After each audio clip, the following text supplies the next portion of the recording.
We did our project on the 2017 Hurricane Harvey flooding event and how it affected the Houston area. As you can see in this picture, the hurricane formed over the ocean. This is where it received all of its energy. What affected this hurricane was the high pressure that eventually made the hurricane stall around Houston.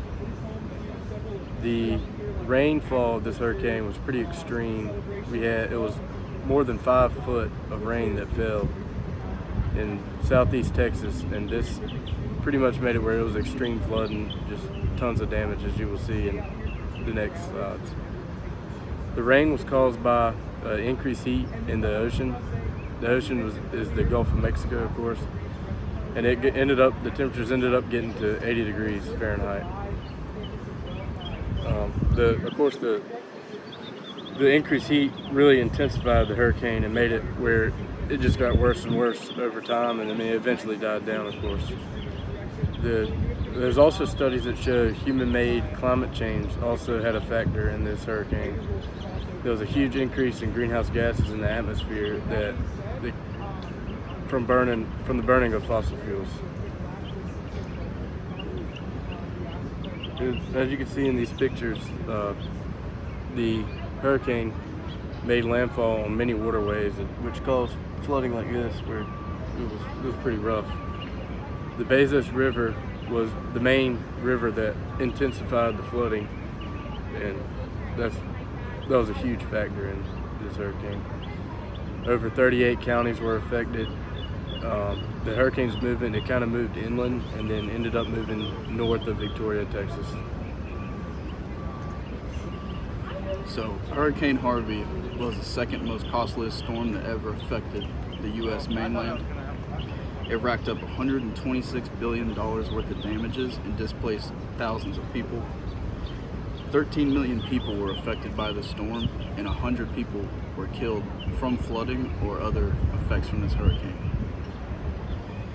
The flooding ended up affecting a lot of the infrastructure. Power lines were down because of falling trees. The flooding itself made the ground so saturated that everything that was standing in that vicinity that was flooded was very prone to falling over, and the wind on top of that was able to push power lines and trees over, so it knocked out power for a lot of people. It also affected wastewater plants. It was 800 wastewater plants that were affected by the flooding. When this water got into those plants, they carried that toxic pollution and put it in the watersheds. So for days following this storm, many people that were already scared and affected by the flooding and the winds originally had to boil their water if they were on well water or if they were on city water that were treated by these treatment plants.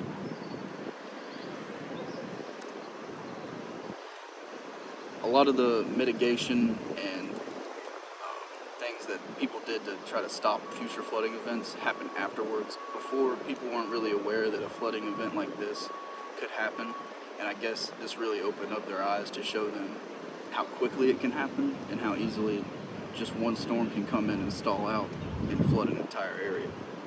There was a study done afterwards where 90% of people supported mitigation of future flooding prevention. Most of these included raising up homes that were in these flood-affected areas onto stilts, trying to get them up out of the water so that afterwards, if there's another flooding event like this, they won't have to have to costly rebuild their house.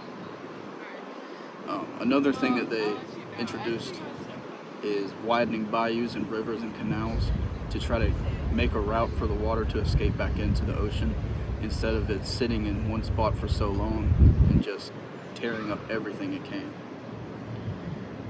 One of the biggest parts of this is that the population of the communities affected tried to move to ban construction in floodplains and flood-prone areas. A lot of the areas that were affected were right at sea level because of how Texas geography is, and the water really didn't have any elevation to run back off into the ocean with. I think this event really affected the communities, and it opened their eyes up to what can happen with floods, how they happen, and just how quickly something can turn into a terrible situation. After Harvey, the community has become very vigilant to mitigate future flooding events, And I think that in the future, Houston and surrounding areas will be very much more prepared for flooding. These are our sources.